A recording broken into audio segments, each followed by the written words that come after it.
memiliki berbagai pulau dan teritori seberang laut yang terletak di benua lain. Prancis adalah sebuah republik kesatuan yang sistem pemerintahannya semi-presidensial. Ideologi utamanya tercantum dalam Deklarasi Hak Asasi Manusia dan Warga Negara. Prancis telah menjadi salah satu kekuatan terbesar dunia sejak pertengahan abad 17. Prancis juga merupakan salah satu negara pendiri Uni Eropa dan memiliki wilayah terbesar dari semua anggota. Selain itu, Prancis juga menjadi salah satu 5 anggota permanen Dewan Keamanan Perserikatan Bangsa-Bangsa dan juga mempunyai kekuatan nuklir yang besar dengan 360 hulu ledak aktif dan 59 pembangkit tenaga listrik nuklir.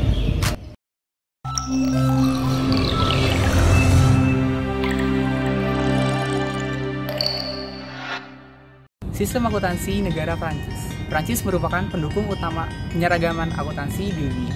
Kementerian Ekonomi Nasional menyetujui dan Comptable General Kode Akuntansi resmi yang pertama pada bulan September 1947. Pada tahun 1986, rencana tersebut diperluas untuk melaksanakan dan ketentuan dalam Direktif ke-7 UE terhadap laporan keuangan. Konsolidasi revisi lebih lanjut pada tahun 1999 dan Comptable General berisi 1. Tujuan dan prinsip akuntansi serta pelaporan keuangan. 2. Definisi aktiva, kewajiban, ekuitas, pemegang saham, pendapatan, dan beban. Ketiga, aturan pengakuan dan penilaian.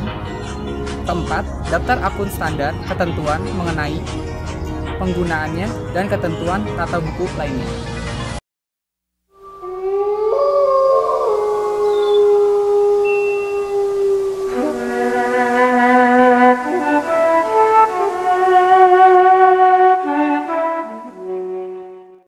Regulasi dan pelaksanaan akuntansi.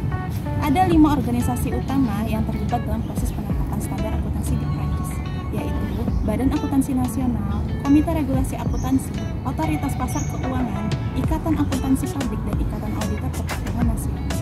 Di Prancis, profesi akuntansi dan auditing sejak dahulu itu telah terpisah. Akuntansi dan auditor Prancis ini diwakili oleh kedua lembaga, yaitu OEC dan CNCC. Dua lembaga profesional ini memiliki hubungan yang sangat dekat dan bekerja sama untuk kepentingan bersama di negara Prancis. Isi standar laporan keuangan di negara Prancis ini adalah sama dengan negara Indonesia. Di Indonesia sendiri, laporan keuangannya itu terdiri dari laporan posisi keuangan, laporan laba rugi komprehensif, laporan perubahan ekuitas, laporan arus kas dan laporan atas laporan keuangan. Tapi berbeda dengan negara Prancis. Di negara Prancis ini itu ada neraca atau kita sebut di negara kita ini dengan laporan posisi keuangan, terus laporan lapor rugi, catatan atas laporan keuangan, laporan direktur, dan juga laporan auditor. Ada ciri utama pelaporan keuangan di Prancis, yaitu penjelasan mengenai aturan pengukuran yang diberlakukan, perlakuan akuntansi untuk pos-pos dalam mata uang asing, laporan perubahan aktiva tetap dan depresiasi, detail provisi, detail revaluasi yang dilakukan, analisis piutang dan utang sesuai masa jatuh tempo, daftar anak perusahaan dan kepemilikan saham, jumlah komitmen pensiun dan imbalan pasca kerja lainnya, detail pengaruh pajak terhadap laporan keuangan, rata-rata jumlah karyawan sesuai keuangan, dan analisis pendapatan menurut aktivitas dan prioritas. Perusahaan komersial harus memberikan laporan sementara per 6 bulan. Di antara hal lain informasi yang diberikan yaitu yang pertama, pemakaian air, bahan baku, dan energi. Yang kedua, aktivitas untuk mengurangi polusi di udara, air, ataupun di tanah. Dan yang terakhir, jumlah penyisihan untuk risiko terkait lingkungan. Akuntansi di Prancis memiliki karakteristik ganda, yaitu perusahaan secara tersendiri harus mematuhi peraturan yang tetap, sedangkan kelompok usaha konsolidasi memiliki fleksibilitas lebih besar. Praktik translasi mata uang asing sama dengan IAS 21.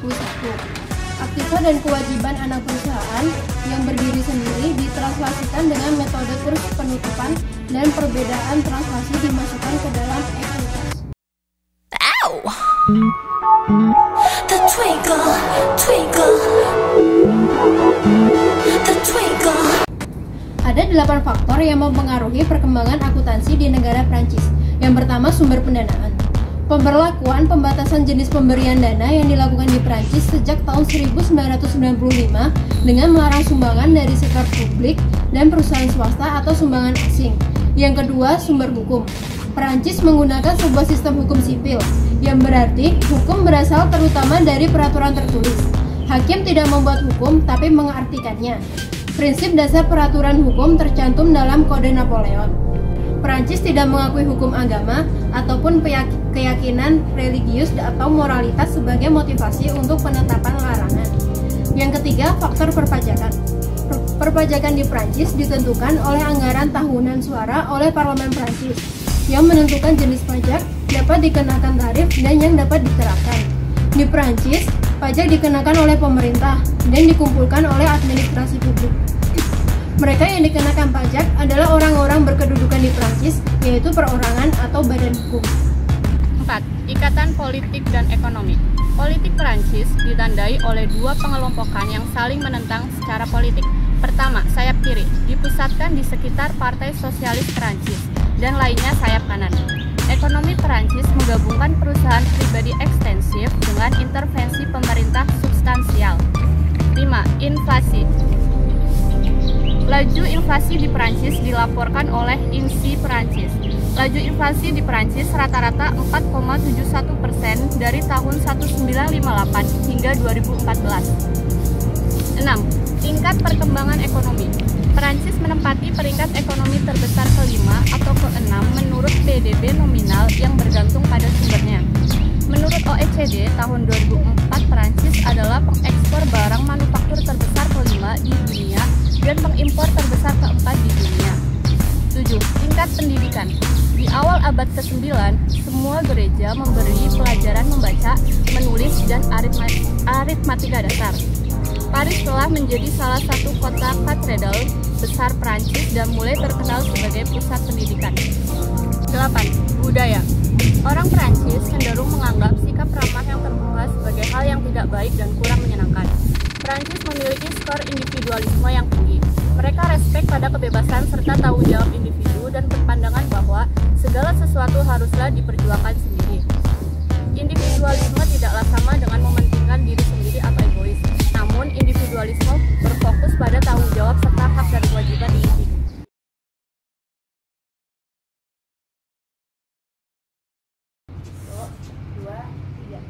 Thank you for watching.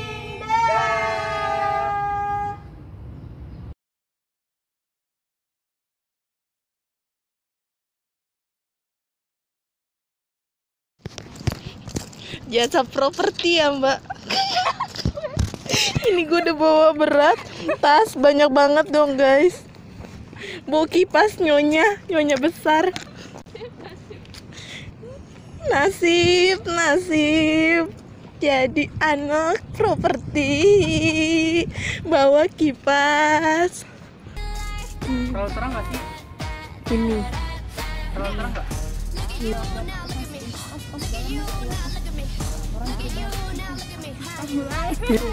Aktivitas dan kewajiban. Aktifan dan kewajiban ya Allah. Tidak mengakui hukum agama ataupun pengakuan keyakinan religius Dan lainnya sayap kanan. Sebelumnya dipusatkan pada Resemble Gerakan Rakyat atau